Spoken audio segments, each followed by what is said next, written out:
তুই ঘুমিয়ে থাক, তুই ঘুমিয়ে থাক। তোর কাকুমনি এনে তুই ভালো হয়ে যাবি লক্ষিন্দর। আমাকে তুই বাবা বলে ডাকবি, তোর মাকে মা বলে ডাকবি।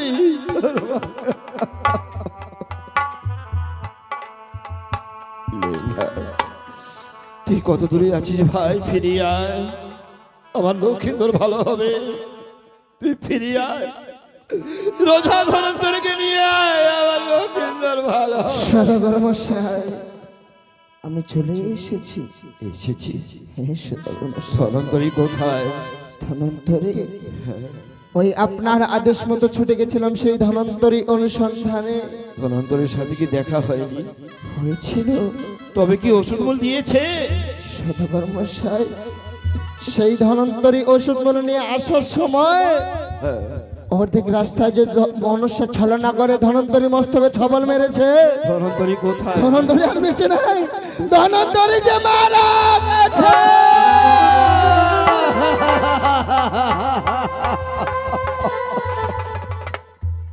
ওরে মনসা, শেষ পর্যন্ত ধনন্তরীকে বাঁচিয়ে থাকতে দিলি না।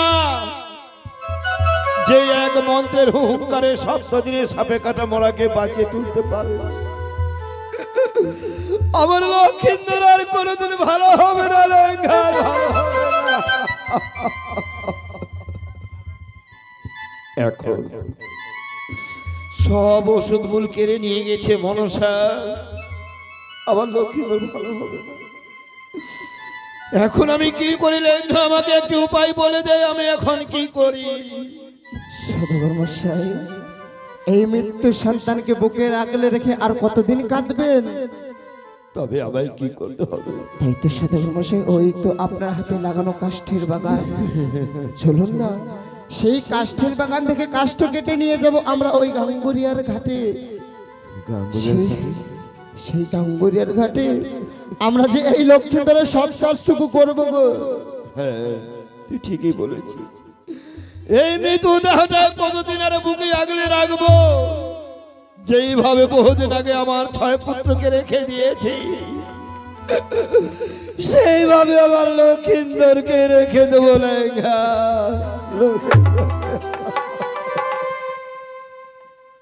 আর এই বৃক্ষের ডালে বসে নানা রকম কোকিল ডাকছে, তাদেরকে এই বাগান ছেড়ে অন্য কোথাও চলে যেতে বল। আমরা কেটে দেবো এই বাগানের ডাল, নিয়ে যাব গাঙ্গুরিয়ার ঘাটে। আমি আদেশ করছি লেঙ্গা, তুমি কেটে দাও, তুমি কেটে দাও। ও কি কাষ্ট কাট মোর ভাই,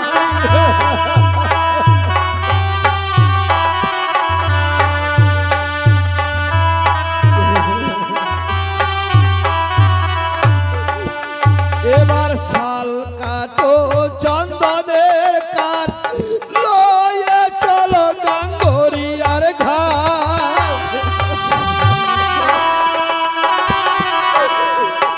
ও কি লেঙ্গারে, যে ঘাটতে দাঁড়িয়ে আছে 6 ভাই।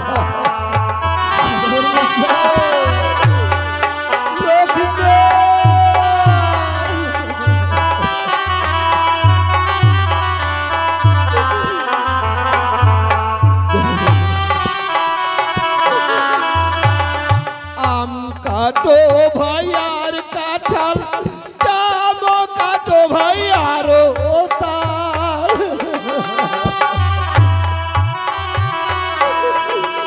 ও কি লেঙ্গারে, কাটো কাষ্ট ভাই বাগানের ভিতর।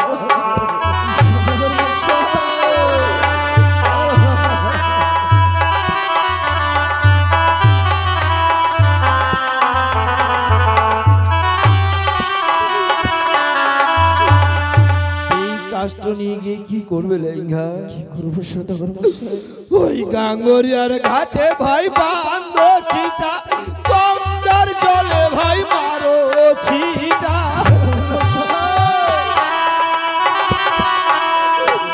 ও কি লেঙ্গারে, সাজা দাও চিতায় ওই পুষ্প চন্দনী।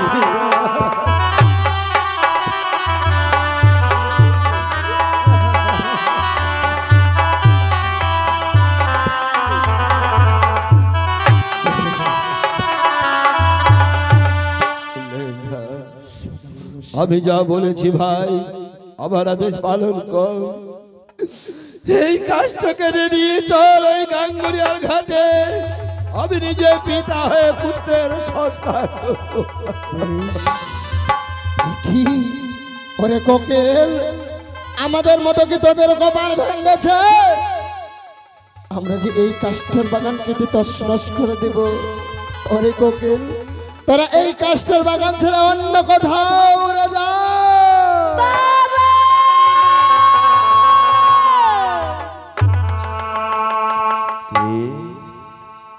কে বাবা বাবা বলে ডাকছে? চিনা গলার কণ্ঠস্বর। কে এসেছে লাইলা?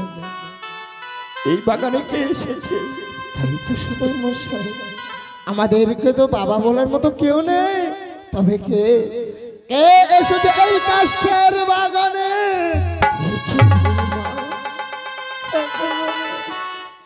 সদয় মশাই, এই কাষ্ঠের বাগানে যে এসেছে সে যে আর অন্য কেউ নয়, সে যে আপনার ছোট বৌমা এসেছে এই কাষ্ঠের বাগানে। আমার বৌমা, আমার বৌমা এসেছে। আমার বৌমা, বাবা ওরে বৌমা!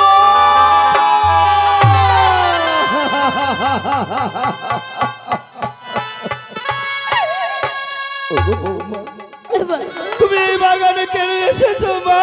তুমি ঘরে ফিরে যাও, তুমি ঘরে ফিরে যাও। বলো না বাবা, তোমরা এই নানা রকম কষ্ট কেটে কি করবে বাবা? বৌমা, এই নানা রকম কাষ্ট কেটে আমরা কি করতে চলেছি? বলো বাবা। যার আশা করে তোকে এই বাড়িতে নিয়ে এসেছিলাম, নববধূ সাজিয়ে চৌদলে করে, বাবা সবার মায়া মমতা ছেড়ে এ লোক থেকে পরলোকে গমন করেছে। এই কাষ্ঠ দিয়ে গাঙ্গুরিয়ার ঘাটে একখানা চিতা নির্মাণ করবো মাগো। সেই চিতায় আমার লক্ষিন্দরকে শোয়াইয়ে দিয়ে আমি নিজে পিতা হয়ে চণ্ডাল সেজে কি বলছো? ওই লক্ষিন্দর দেহটাকে অগ্নি দহন করবো।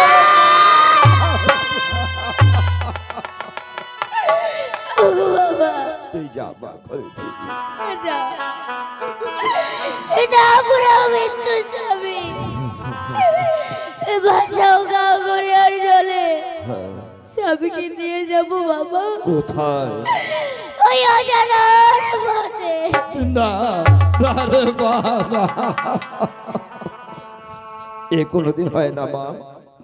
দেখছিস আমার ঘরে তোর 6 দিদিরা বিধবা হয়ে আছে, আমি তো কাউকে বলিনি, আমার ঘর থেকে বের হয়ে যায়।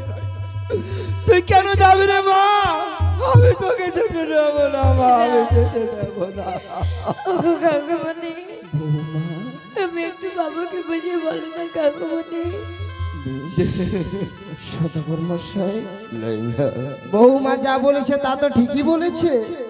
ঠিকই বলেছে। হ্যাঁ, কারণ সদাগর মশাই, ওই অগ্নি চিতায় জ্বালিয়ে দেওয়া হ্যাঁ আর গঙ্গার জলে ভাসিয়ে দেওয়া হ্যাঁ, দুটোই যে একই সমান। অগ্নি চিতায় জ্বালিয়ে দেওয়া, গঙ্গার জলে ভাসিয়ে দেওয়া, দুটোই একই সমান। হ্যাঁ সদাগর মশাই, এক অগ্নি দাহন আরেক গঙ্গা দাহন, দুটো যদি একই সমান হয়, তাহলে আমি বৌমাকে কথা দিচ্ছি। কারণ এই বৌমাকে আনার আগে আমি সতীর পরীক্ষা করেছি। সেই বৌমা চেয়েছে তার স্বামীকে নিয়ে জানার পথে ভেসে যাবে। আমার বড় বৌমার তো আজ অব্দি কেউ বলেনি। ওগো মা, ওগো বাবা, আমি তোমাকে কথা দিলাম মা, ওই তোমার স্বামীকে দিয়ে আমি তোকে ওই গাঙ্গুরিয়ার জলে ভাসিয়ে দেব মা, আমি ভাসিয়ে দেব। কিন্তু মা, একটা মৃত মানুষের সাথে একটা জীবিত মানুষ ভেসে যাবে, তোর কি প্রয়োজন আছে?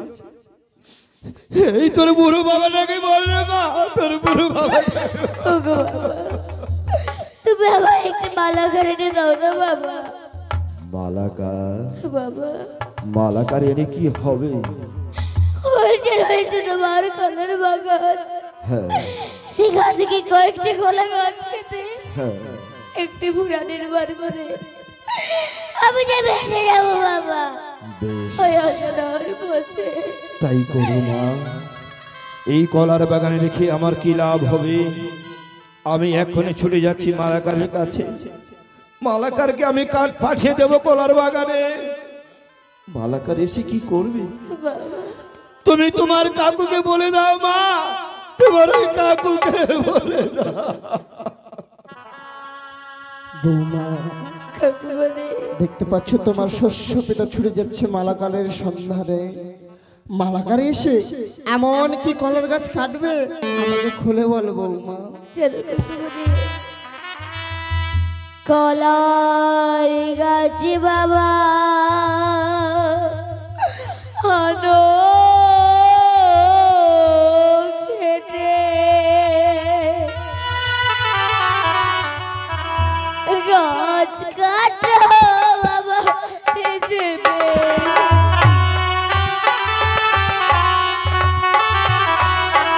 ইয়ো কি বাবা গো কাটো কলা গাছ বাগানের ভিতর।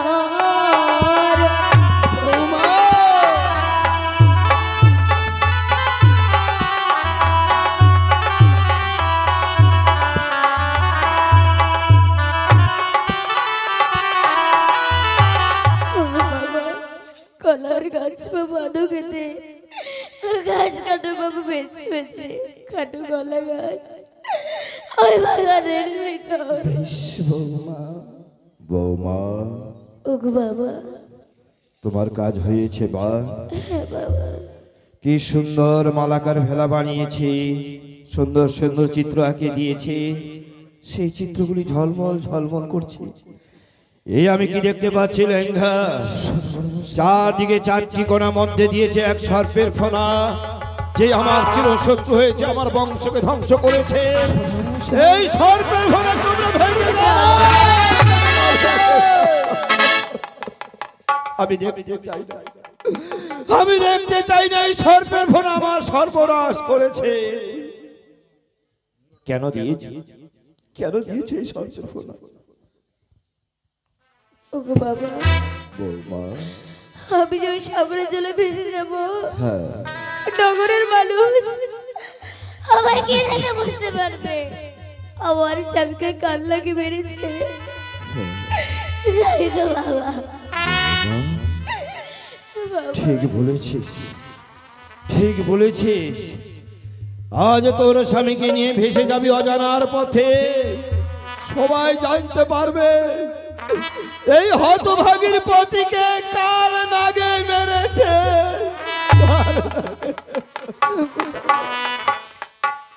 আমি ভেঙে যাব না। আর কি কিছু কাজ বাকি আছে? দেখ সদাগর মশাই, আর একটি যে কঠিন কাজ রয়েছে। বল, এই হতভাগ্যকে খুলে বল, কি বড় কাজ বাকি আছে? সবাই খুলে বল। সদাগর মশাই, আমাদের সমাজে নিয়ম যে যার স্বামী মারা যায় তার গায়ে যে এই অষ্ট অলঙ্কার শোভা পায় না। না বাবা, ঠিক বলেছিস। হেরে মা, না। তোর কাকু মনে ঠিকই বলেছে, তোর কাকু মনে ঠিকই বলেছে। এই যে সমাজের নিয়ম, যার স্বামী মরে যায় তার গায়ে অষ্ট অলঙ্কার শোভা পায় না। কার নামে দিবি স্মৃতিতে সিঁদুর? কে দেখবে তো দু হাতে শঙ্খ মালায় শোভা?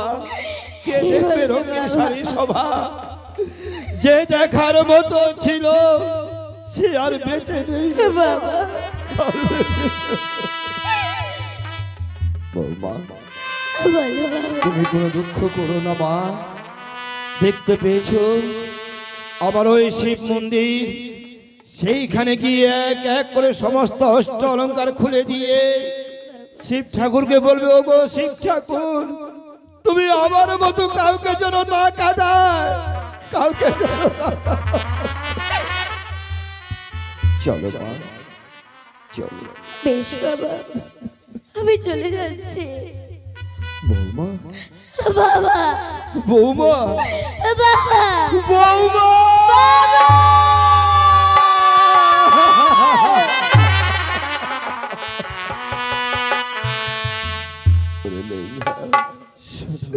অষ্ট অলঙ্কার খুলে দিয়ে পাগলের মতো দৌড়ে চলে যাচ্ছে গাঙ্গরিয়ার ঘাটে। আমি যে বৌমাকে কথা দিয়েছি লক্ষিন্দরকে তার কোলে আমরা তুলে দেব।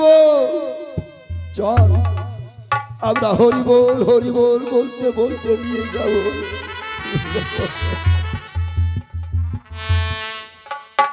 কিন্তু লেঙ্গা, একটা মৃত্যু মানুষকে শ্মশানে নিয়ে গেলে অন্তত 4টে লোকের দরকার।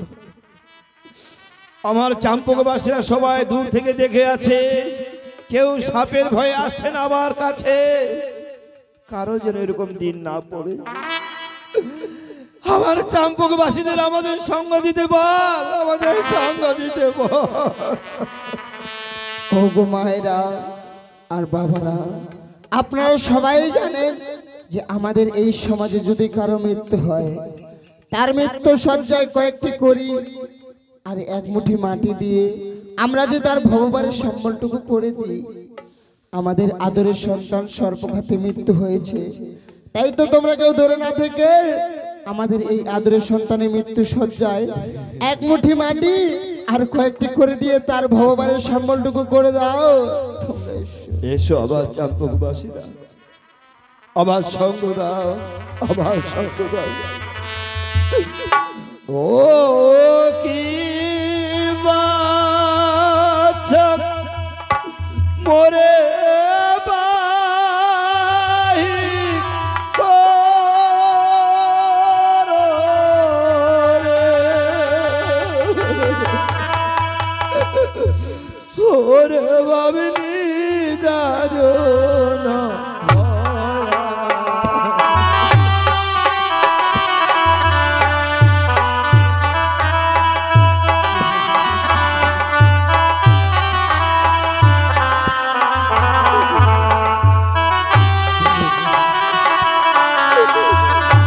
আরে লইয়া চলো, লইয়া চলো ভাই গাঙ্গ ও হরিয়ার ঘাটে।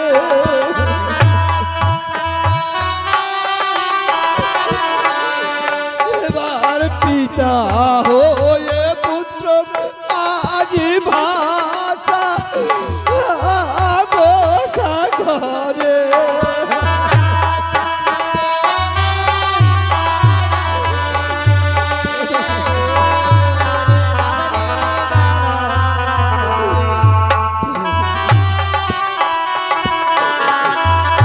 আর 12 গলা ধন আছে বড় 13 ও গলা সোনা।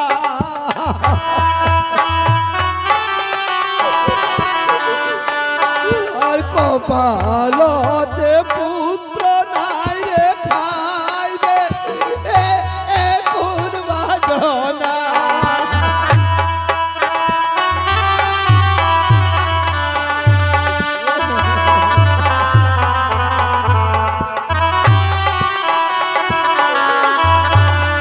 দুঃখিয়ার দুঃখ যেমন ভাই পন্থে ভাঙ্গু মুই হারি।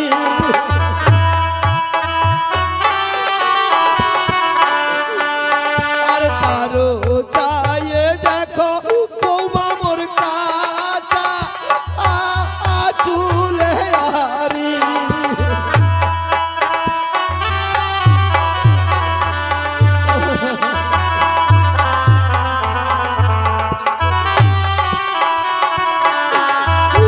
আর পিতা হয়ে পুত্র আজি ভাষা বসা ঘরে।